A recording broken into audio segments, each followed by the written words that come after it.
Have you ever wondered what it takes to be great? Jesus put it this way: whoever wants to become great among you must be your servant. It's not exactly what you might expect from someone who would show himself to be God. And it all comes about because of a popularity contest between the disciples in Matthew 20. It's not the only time we find the disciples jostling for position. This time, though, a mother is getting involved. James and John's mum, Salome, asked Jesus if her sons could sit on his left and his right when he becomes king.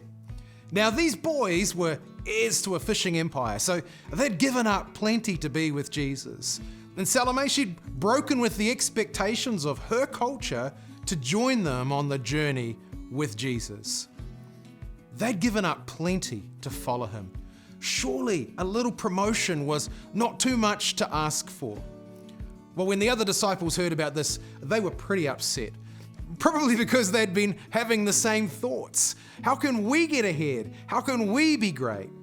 Which is where Jesus drops his truth bomb. Whoever wants to become great among you must be your servant. For Jesus, God himself, this would mean death on a cross, giving up his life as a ransom for all humanity. For us, well, we know the reality of jostling for position. We see it in our workplaces, in our families, in our city, in our economic and political systems. We see it in ourselves, in big ways and small. We hear much talk of freedom and rights, of my right to choose for me.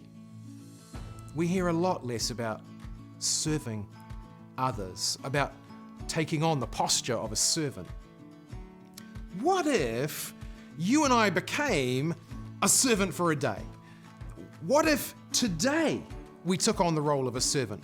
To those we live with, to those we work with, to those we encounter on the roads, in the supermarket, to those we love, and even to those we find difficult and hard to like.